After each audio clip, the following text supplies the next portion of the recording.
యదా యదా హి ధర్మస్య గ్లానిర్భవతి భారత అభ్యుత్థానమధర్మస్య తదాత్మానం సృజామ్యహం. శ్రీమద్ భగవద్గీతలో ఈ శ్లోకం వస్తుంది. అంటే ఎప్పుడెప్పుడు ఈ భూమిపైన అధర్మం పెరిగిపోతుందో, ధర్మం క్షీణిస్తుందో, ధర్మం క్షీణించి అధర్మం పెరిగిపోయి వాటి మధ్య సమతుల్యత లోపించినప్పుడు నేను డిఫరెంట్ ఫామ్స్లో అవతరిస్తుంటాను అని చెప్తుంటాడు ఆయన. మనము ఒక్కొక్క అవతారాన్ని చూస్తే ఇప్పుడు మత్స్య అవతారం, కూర్మ అవతారం, నరసింహ అవతారం, వామన అవతారం, పరశురామ అవతారం, శ్రీరామ అవతారం, బుద్ధ, కృష్ణ, అంటే ఈ డిఫరెంట్ ఫామ్స్ తీసుకొని పరమాత్మ భూమిపైన అవతరించిండు అని మనం వింటున్నాం. అయితే ఆ అవతారాలు పర్టికులర్గా రావడానికి రీజన్, అవతారం అనేది ఎప్పుడు కూడా ఇక్కడ ఎట్లాంటి పరిస్థితులు ఎగ్జిస్ట్ అయి ఉన్నాయి అనే దాన్ని బట్టి వచ్చే అవతారం అనేది డిసైడ్ అయి ఉంటుంది. ఇప్పుడు కృష్ణుడు వచ్చిండనంటే ఆయన లీలలు ప్రదర్శించాలి, అన్నీ కుట్రలు కుతంత్రాలు అన్నింటినీ తిప్పి కొట్టాలంటే దాంట్లో ఆయన మాస్టర్ అయి ఉండాలి. ఆరి తేరినోడే ఆ టైంలో రాగలుగుతాడు. ఇప్పుడు బుద్ధావతారం అనేది ఉంది. కర్మకాండలు, రిచువల్స్, బలులు, యజ్ఞయాగాదులకు ఇంపార్టెన్స్ ఉంది.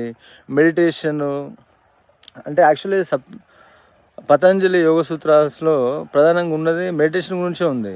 అంటే సెల్ఫ్ డిస్కవరీ గురించి. అది గాలికి వదిలిపెట్టేసి ఎంతసేపు బయట దానికే ఇంపార్టెన్స్ ఇస్తే అట్లా కాదు అని నేర్పించడానికి ఆయన అట్లా వచ్చిండు.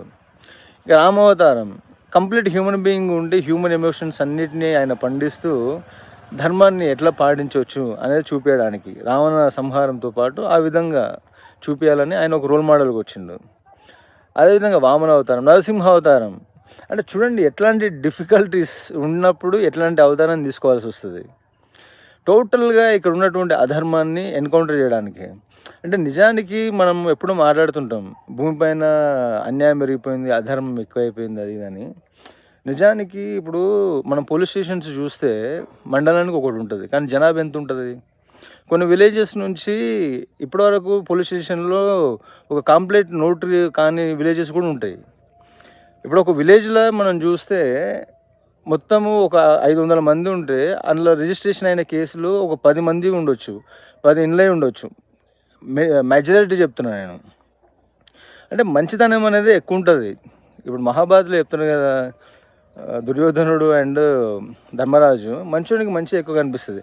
నిజానికి మంచితనం అనేది ఎక్కువ ఉంటుంది. దాంట్లో మనం ఏం అధైర్యపడవసరం లేదు.